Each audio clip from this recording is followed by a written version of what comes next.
माझी मुलगी आता तुमची मुलगी झाली। तिचं काही चुकलं तर हक्काने रागवा तिला, ऐकून घेईल तुमचं ते। आई विना वाढलेली पोर आहे हो। मोठ्या घराची सवय नाहीये। तुम्ही काळजी करू नका, तुमच्या मुलीला आमच्या घरी काहीही त्रास होणार नाही।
माझ्या पुरतं ठरलंय, हे लग्न होईल। ती मुलगी या घराचं माप ओलांडून येईल, तेव्हाच मी याचा उमरा ओलांडून बाहेर जाईन। ही काळ्या दगडावरची रेघ आहे।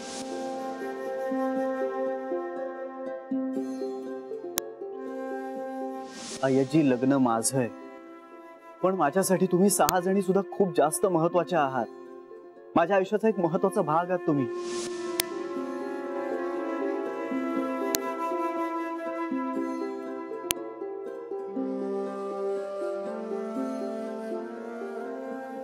बेबी, गुरुजींना फोन केला होता ना?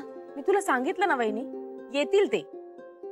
हो, पण म्हणजे कुठपर्यंत पोहोचलेत हे कळलं तर बरं होईल ना? अगं येतील ना, एवढी काय घाई आहे तुला?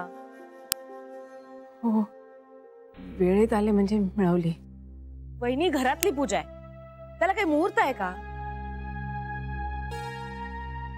बेबी, श्रीला याला किती वेळ फोन करून विचारतेस जरा? वहिनी तुला सांगितलं ना मी केला होता फोन, तो निघालाय। सारखं सारखं काय विचारतेस? वहिनी, मग माप ठेवू का मी आत्ताच दारात? ठेव। शरीव, पण त्यात सुपारी ठेवलेस का? हा, तरी मी म्हटलं मी काहीतरी विसरतेय पण आठवतच नव्हतं। म्हटलं माप ठेवायच्या आधी तुम्हाला विचारूया। वहिनी, सुपारी कुठली ठेवू, तांबडी की पांढरी? पांढरी ठेव। हा, आणि तांदळात ठेवायची का तांदळावर ठेवायची? हो ग, आत ठेव। हा, आणि माप पुढच्या बाजूला ठेवू का मागच्या बाजूला ठेवू? मागच्या बाजूला। हा, आणि मग आता काय झालं? काही नाही, आणखीन एक प्रश्न आहे, विचारू पटकन? आता काहीही विचारू नकोस, तुला जे बरं वाटेल ना ते कर। सुपारी कुठे आहे वहिनी? घे, तुझी ना अर्धी कामं मलाच करावी लागतात। असं नका बोलू. हा, मी आत्ता जाऊन घेणारच होते सुपारी. हो आणि ठेवणार होतीस कधी? उद्या? हिंदू आहे मी मनात आणलं ना तर आत्ता तुम्ही आणलेली सुपारी नेऊन ठेवेन आणि तशीच परत दुसरी घेऊन येईन. हो ग, करशील ग बाई, करशील, असंच करशील. शरे, पण सुपारी कुठून आणायची हे तुला माहित होतं का?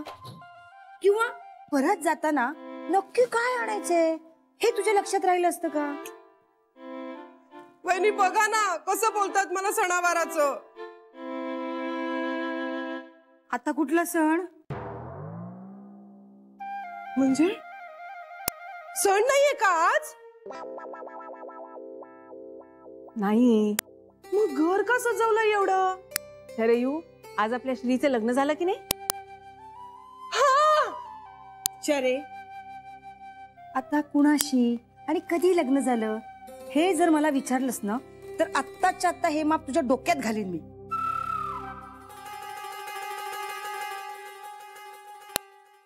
पण मी हे विचारणार नव्हतेच मुळी. मग काय विचारणार होतीस? मी तुम्हाला विचारणार होते की विसरले. शरयू, जाऊन माप ठेव बरं. जा.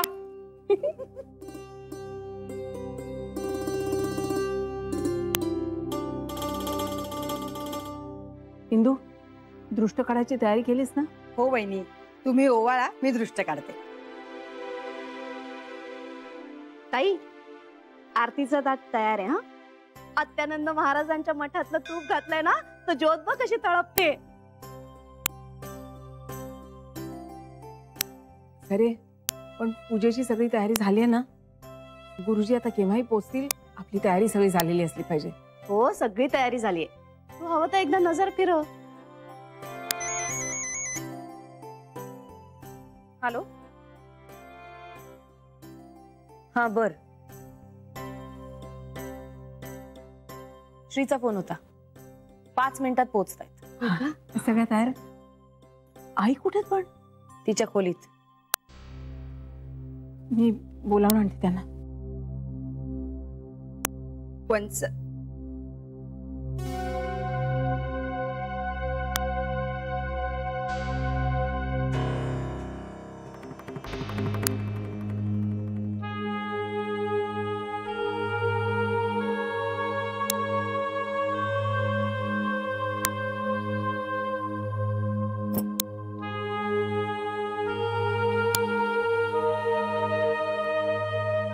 आई,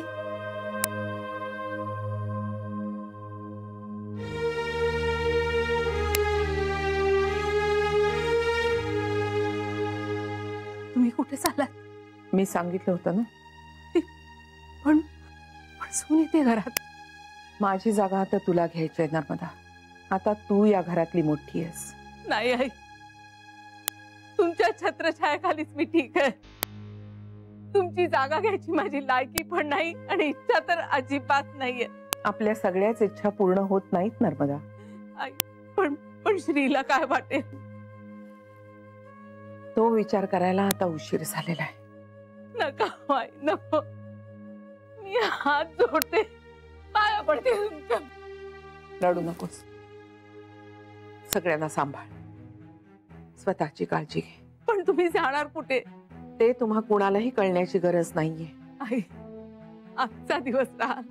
दिवस मी एक क्षणभरही या घरात थांबू शकत नाही.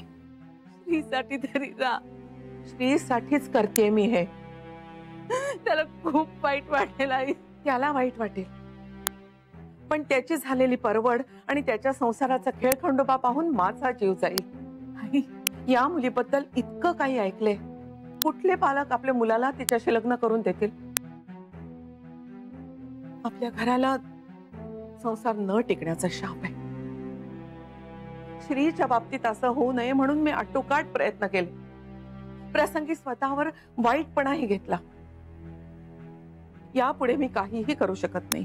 पराभव झालाय माझा, पण त्याचं दूषण मी स्वतःशिवाय कुणालाही देणार नाही. आपली जिथं गरज नाही तिथं आपण थांबू नये. श्रीचा संसार सुखाचा होऊ दे. मला आनंद आहे. माझी अटकळ खोटी ठरली तर मी देवाचे आभारच मानेन. जा तू, येणाऱ्या सुनेचं स्वागत कर. कुठलाही पूर्वग्रह न ठेवता तिच्याची चांगली वाग.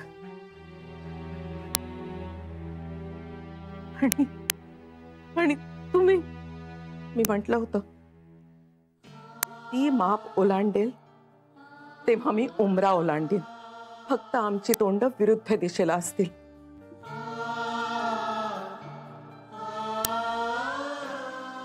आई आई आपलं घर तुटेल हो. ते ऑलरेडी तुटलंय.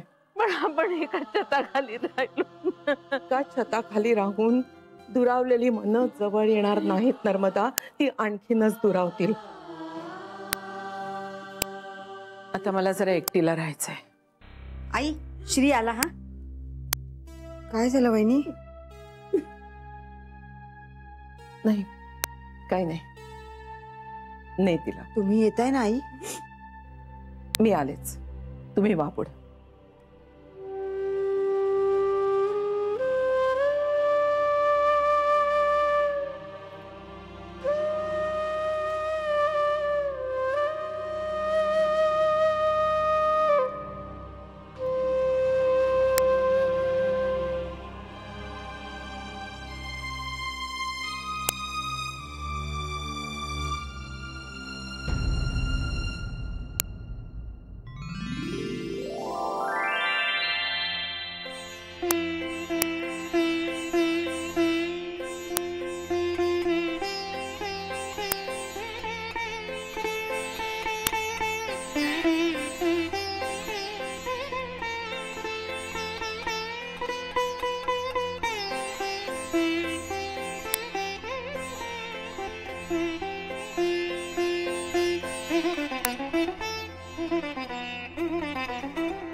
असं नाही आतमध्ये घेणार आम्ही तुला. हो, उखाणा घ्यावा लागेल तुला. हा हो हो, श्रीने पण घेतला पाहिजे.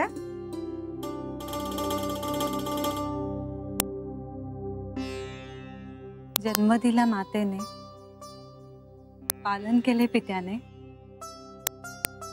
माप ओलांडून येते श्रीरंगाची पत्नी या नात्याने. वा वा वा वा वा वा, मस्त मस्त मस्त ना. श्री. आता तू. हे परत कसला उखाणा? हॉलमध्ये घेतला की एकदा? घे हा गपचूप. येत नाही बीत नाही चालणार नाही अजिबात. हा मग तूच सांग मला. माझ्या लक्षात राहिलं असतं तर कशाला हवं होतं.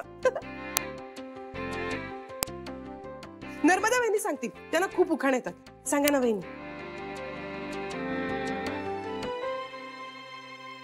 मला ना काही सुचत नाही आता. इंदू, तुला सुचत असेल तर तूच सांग ना काहीतरी. काय पोरकटपणा चाललाय? येऊ दे त्याला आत. ए बेबी, आता अगं मी घेतो ना, नाव घेतो.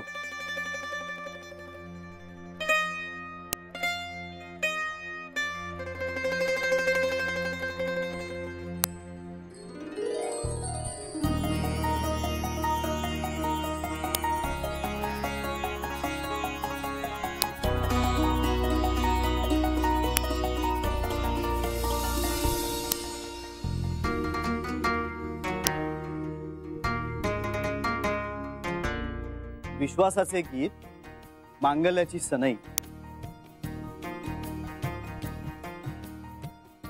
विश्वासाचे गीत मांगल्याची सनई, जान्हवीच माझी बायको, हो की नाही? वाह वाह श्री वाह, मस्त मस्त. ये आत ये. या.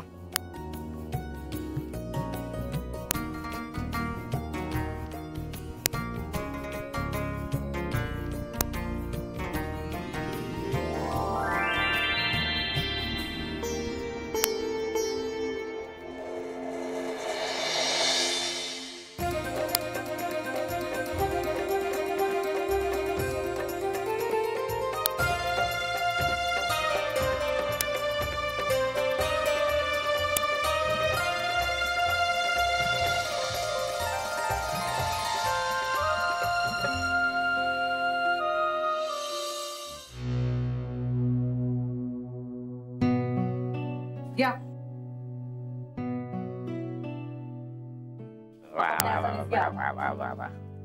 माझं अगदी कंबरड मोडलंय करून करून. अगं दुसऱ्यांदा तर करते चहा. दोनदा चहा करायलाही कष्ट पडतात दादा. तुलाही सवय लागली यांची मला टोमणे मारायची. जानू दिवसातून 7-8 वेळा तरी चहा करायची, तक्रार न करता. मी काय तरुण आहे का? कंबर गेलीये माझी. पण चहा मस्त झालेला आहे. हो पण जानूच्या हाताची चव नाहीये त्याला. आई चांगला झालाय चहा. चले जरा 2 बिस्किट आण बरं. पिंट्या दे रे मामाला बिस्किट दे जा. पळ पळ पळ पळ. काय बिस्किटाशिवाय चहा घशाखाली उतरत नाही ना. ठीक आहे. 2 म्हटलं तर 2च बिस्किट. छान फक्कड झालाय हो चहा. नको बाई नको नको. हे तुझं खूप कौतुक पण नको आणि ते कष्टही नको. कौतुक करून करून मला सारखा सारखा चहा करायला लावशील. मला बाई काही जमणार नाही. अगं पण कले घरात नुसतं बसून करणार काय तू? अरे नाही जमत मला आता. जानू गेलीये ना, जीव निघेल माझा आता. अहो मी काय म्हणते, जानूला सांगून आपण एखादी मोलकरीण ठेवूया का? जानूचा काय संबंध? तुम्हाला हवे ना कामवाली ठेवा तुम्ही. अहो लग्न झालं म्हणजे पोरगी पोरकी झाली का आपल्याला? सासरी गेल्यानंतर आपल्याला विसरली का ती? आपलं नातं आयुष्यभर तिला आता सांभाळावं लागणारच आहे. नातं सांभाळायचं म्हणजे काय करायचं? तुमची रोजची ही बारीक सारीक कामं तिने बघायची. हे बघ दादा, मी म्हणते ना, हेच ते भिकेचे डोहाळे लागलेत आता ह्यांना. अरे पोरगी एवढी चांगल्या घरात पडलेली आहे, तरी पण आता ह्यांना काही ती पार्ट टाइम नोकरी करायची. कर्मदरिद्रीपणा म्हणतात ना, तो हाच. तूच बोल, कारण मी बोलायला गेले की माझं तोंड फाटकं दिसतं ना मग ह्यांना. आई अगं बाबाचे म्हणतायत ना ते बरोबर आहे. काय बरोबर आहे? तुला काय अक्कल आहे का? गप्पा बस. योग्य बोलणाऱ्यांना बेअक्कल ठरवायचं हा रिवाजच आहे आपल्या घरातला. दाजी कलेचं बरोबर आहे.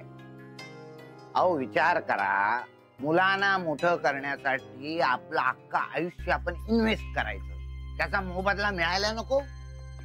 आता आपण मुलांना जन्माला घालतो, त्याचा उपयोग काय हो? पुढे काय त्यांचं लोणचं घालायचंय? मामा हे सगळं तुम्हाला कळण्याच्या पलीकडचं आहे. राहू दे. नाही, तुमचं म्हणजे ना सगळं विचित्रच आहे. विचार करा, दुनिया मुलांना जन्माला का घालते? म्हातारपणी त्यांचा उपयोग व्हावा म्हणून ना. तुमचे मात्र सगळे विपरीत विचार. चला जरा रघुवंडांकडे जाऊन येत. बाबा अरे असू दे. नाही नाही थांबा, या आरामात. हो चला सांभाळ. रघुवंडांना सगळं सांगायला हवं. व्यवस्थित झालं, त्यांना जमलं नाही काही लग्नाला यायला. भेटून येतो. भले तुझ्या नवऱ्याचा स्वभाव म्हणजे विचित्रच आहे बघ. पाहिलंस कसं आयुष्य काढलंय मी या माणसाबरोबर. अगं इंतजार का फल मीठा होता है. शेवटी देवानं दान टाकलंच ना तुझ्या पदरात, जानूच अशा प्रकारे लग्न करून. बघ आता जान्हवीला शिकवायला हवं त्या सगळ्या घरावर कब्जा करायला. ती नाहीये तशी. अगदी बापाचाच अवतार आहे, हरिश्चंद्राचा. हो पण कले पैसा फार वाईट असतो ग. भल्या भल्यांचे 12 वाजतात. मग जान्हवी क्या चीज आहे. जानू गोखले गृहोद्योगाची मालकीण झाली. कितीतरी वेळा जरी विचार केला ना तरी समाधानच होत नाहीये. आता जान्हवी घराच्या किल्ल्या कमरेला लावून फिरत असेल.